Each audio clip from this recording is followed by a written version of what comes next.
Good morning everyone, welcome back to the channel.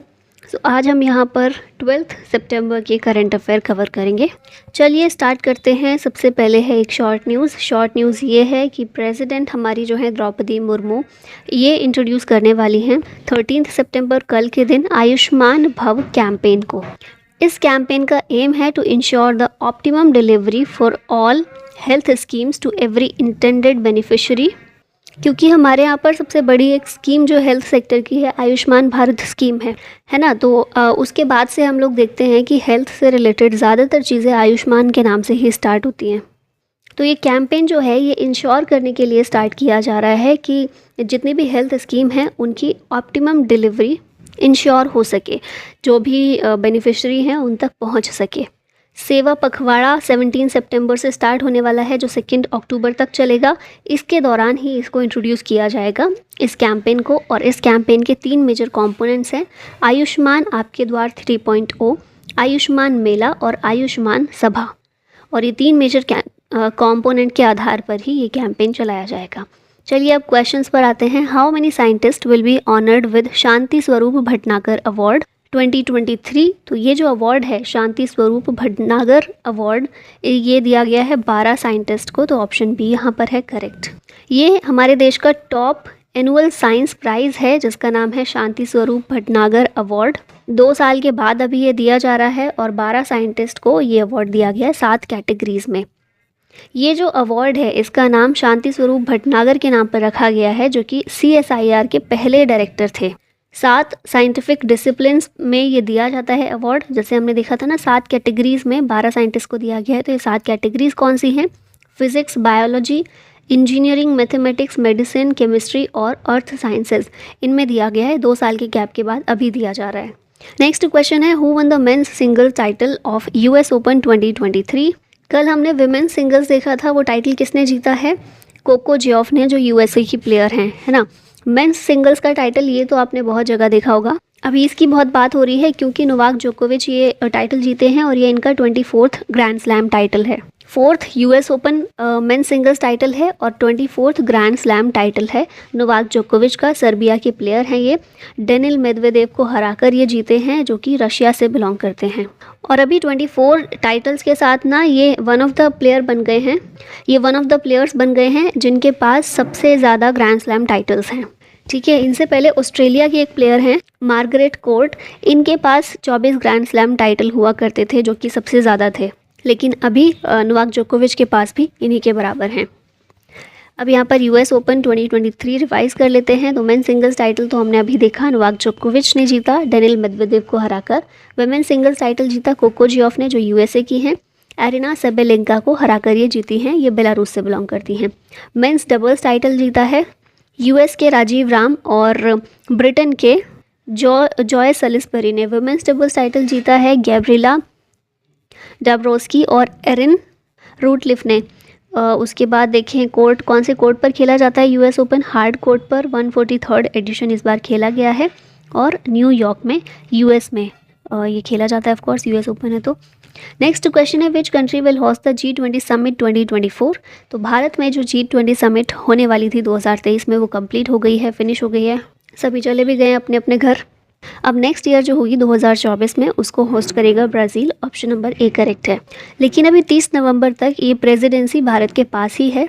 Bharat ने Brazil को hand over कर दी है, लेकिन अभी 30 नवंबर तक का टेन्योर, 1 दिसंबर से 30 नवंबर तक का टेन्योर भारत के पास ही है। ब्राज़ील के प्रेसिडेंट कौन है? लूला दा सिल्वा। भारत भी आए थे। और 30 नवंबर भारत की प्रेसिडेंसी ख़त्म हो जाएगी, फिर 1 दिसंबर से ब्राज़ील की स्टार्ट हो जाएगी। यहाँ पर इंपॉर्टेंट समिट रिवाइज कर लेते हैं। G20 समिट नेक्स्ट ईयर होने वाली है ब्राज़ील में। इस बार हुई थी इंडिया में, लास्ट ईयर हुई थी इंडोनेशिया में। फिर G7 समिट 2023 की जापान में हुई है।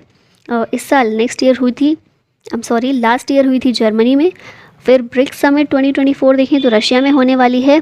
इस बार साउथ अफ्रीका में हुई है और लास्ट ईयर हुई थी चाइना में। COP28 समिट इस बार होगी दुबई UAE में।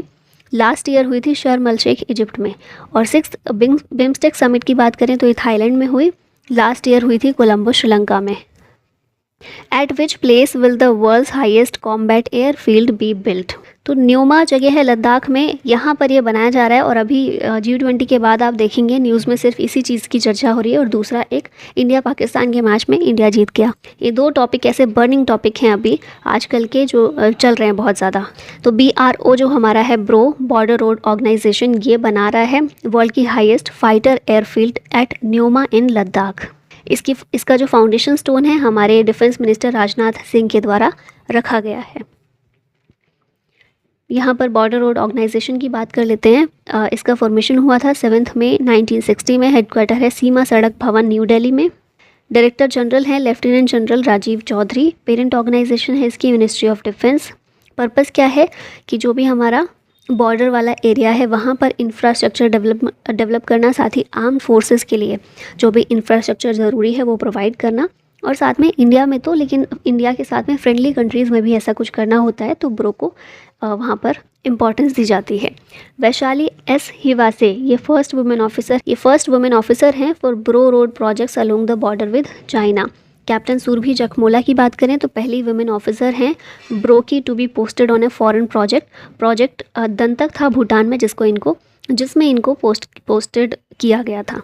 और ब्रो ने रिसेंटली ही 2021 में नवंबर 2021 में एक गिनीज वर्ल्ड रिकॉर्ड क्रिएट किया for the highest altitude road at Umlingla pass है ना हमारे यहाँ पर, वहीं पर हाईएस्ट एल्टीट्यूड रोड इसने बनाई थी ब्रो ने, जिसके बाद ये गिनीज वर्ल्ड रिकॉर्ड में शामिल हुआ था। नेक्स्ट क्वेश्चन है विच सिटी टॉप्ड द स्वच्छ वायु सर्वेक्षण 2023। तो ये इंदौर है विदाउट एनी डाउट। स्वच्छ वायु सर्वेक्षण या फिर क्लीन एयर सर्वे 2023, ये सर्वे कंडक्ट किया जाता है CPCB central pollution control board के द्वारा। Ministry of environment, forest and climate change का ये इनिशिएटिव है जिसमें सिटीज़ को एयर क्वालिटी के बेसिस पर रैंकिंग प्रदान की जाती है। ठीक है, और 131 नॉन अटेनमेंट सिटीज़ को इसमें रैंक दी गई, जिसमें टॉप पर कौन सी है, इंदौर है। अब यहाँ पर देखें टॉप 3 सिटीज़ तो हमने देखा ही। टॉप 3 में पहली सिटी हमने देखी है ये इंदौर है, फिर सेकंड पर आगरा, फिर थाने है। ये मिलियन प्लस पॉपुलेशन कैटेगरी में ये सिटीज़ टॉप पर हैं। फिर वर्स्ट परफॉर्मर रहे हैं मदुरई 46 नंबर पर, हावड़ा 45 नंबर पर और जमशेदपुर 44 नंबर पर। भोपाल की रैंक आई है 5th और दिल्ली की रैंक है इसमें 9th। अब सेकंड कैटेगरी की बात करें जिसमें 3 से 10 लाख पॉपुलेशन वाले शहर आते हैं, तो इसमें टॉप पर है अमरावती, मुरादाबाद और गुंटूर। वर्स्ट परफॉर्मर्स हैं जम्मू 38 नंबर पर, गुवाहाटी 37 पर और जालंधर 36 पर। Top 3 cities under third category कौन सी है, जिसमें 3 लाख से कम पॉपुलेशन है। इसमें परवानू, कलाअंब और अंगुल, ये 3 सिटीज़ ऐसी हैं जो टॉप पर हैं। और इसमें वर्स्ट परफॉर्मर है कोहिमा, जिसकी रैंक है 39th।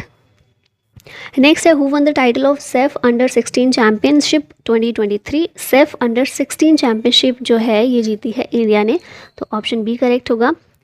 ये चैम्पियनशिप हुई कहाँ पर, भूटान में हुई थी। भारत जीता है बांग्लादेश को हराकर। ठीक है, तो ये तो है अंडर 16 चैम्पियनशिप। अगर हम सेफ चैम्पियनशिप की बात करें जो मेन इवेंट होता है, उसमें भी भारत ही जीता था। भारत का उसमें 9th टाइटल था। ये रनर अप था इसमें कुवैत, और बेंगलुरु के स्टेडियम में ये मैच हुआ था, सेफ चैम्पियनशिप हुई थी। ठीक है, तो ये दोनों ही याद रखनी है, सेफ अंडर 16 और जो मेन इवेंट है safe championship. Which team one the 2023 FIBA world cup of basketball. तो ये जर्मनी की टीम है जो जीती है बास्केटबॉल का वर्ल्ड कप है। ये फीबा वर्ल्ड कप चैंपियन इसमें जर्मनी है, जिसका ये फर्स्ट टाइटल है। रनर अप है सर्बिया, और फिलीपींस, जापान और इंडोनेशिया, इन कंट्रीज़ के द्वारा इसको होस्ट किया गया। अब यहाँ पर रिवाइज कर लेते हैं स्पोर्ट्स टूर्नामेंट। तो women FIFA world cup 2023 host किया ऑस्ट्रेलिया और न्यूजीलैंड ने। चैंपियन स्पेन है जिसका फर्स्ट टाइटल है। Runner up England. IPL तो भारत में हुआ, CSK जीता और रनर अप था Gujarat Titans. FIDE chess World Cup Baku Azerbaijan में हुआ। चैंपियन इसमें रहे मैग्नस कार्लसन नॉर्वे के, और रनर अप थे भारत के R Praggnanandhaa. Hockey 5S Asia Cup, ये हॉकी का शॉर्टर फॉर्मेट है, 5 प्लेयर्स इसमें बस खेलते हैं। ये हुआ सलाला ओमान में, इसमें इंडिया जीता और रनर अप था पाकिस्तान। डूरंट कप की बात करें तो ये फुटबॉल का है। पहली चीज़ तो वेस्ट बंगाल और असम में इसको कंडक्ट किया गया। चैंपियन इसमें मोहन बागन, 17th टाइटल था, और ईस्ट बंगाल जो है इसमें रनर अप था। Recently Dennis Austin passed away, he was a famous, तो ये एक फेमस सॉफ्टवेयर डेवलपर्स थे। माइक्रोसॉफ्ट पावर पॉइंट, जिसका यूज़ अभी मैं भी कर रही हूँ, ये पीपीटी को बनाने के लिए भी, और आपको यहाँ शो भी हो रही है। इसी के वन ऑफ द 2 क्रिएटर्स ये थे, जिनकी अभी मृत्यु हो गई है 76 ईयर्स ऑफ एज में। 1987 में इन्होंने क्रिएट किया था पावर पॉइंट विद रॉबर्ट गैस्किन्स। ठीक है, तो इनका नाम याद रखिएगा। नेक्स्ट आते हैं रिसेंट जो भी लोगों की डेथ हुई है उनके बारे में देखें। डॉक्टर जॉन वार्नॉक, अडोब के को फाउंडर थे ये, जिनकी डेथ हो गई है। फिर CR राव, मैथमेटिशियन थे, इंटरनेशनल प्राइज इन स्टैटिस्टिक्स 2023 में इनको मिला भी है। इसरो के साइंटिस्ट L वलारमथी, इनकी डेथ हो गई है। चंद्रयान 3 में काउंटडाउन जो देखा, उस काउंटडाउन की जो वॉइस थी इन्हीं की थी। फिर ओमेन चांडी, फॉर्मर केरला CM थे। निकी मैक्ले पेंशन, USA के बास्केटबॉल स्टार और ओलंपिक गोल्ड मेडलिस्ट थी। जॉन गुडनफ US से बिलोंग करते थे और लिथियम आयन बैटरीज के को इन्वेंटर थे। राकेश मास्टर, टॉलीवुड के कोरियोग्राफर थे। Silvio Berlusconi, former Italy PM। Geetanjali Iyer, one of India's first English female news presenter on Doordarshan. Sulochana Latkar एक एक्ट्रेस थी, पद्मश्री इनको 1999 में मिला था। और वेद कुमारी घई संस्कृत स्कॉलर थी, जिनको 2001 में पद्मश्री मिला था।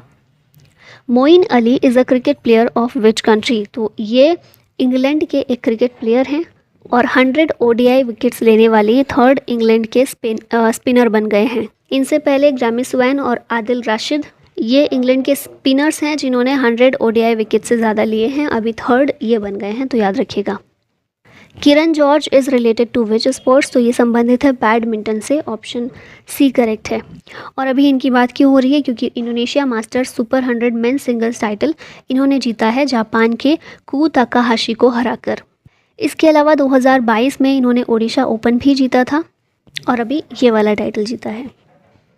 अब लास्ट में हम लोग आ गए हैं और ये क्वेश्चन है आप लोग के लिए, who has recently become the new member of G20, European union, African union, ASEAN countries या फिर बिम्स्टेक।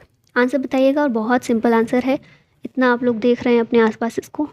और इसी के साथ फाइनली वीडियो का होता है and. Thank you so much for watching. जय हिंद।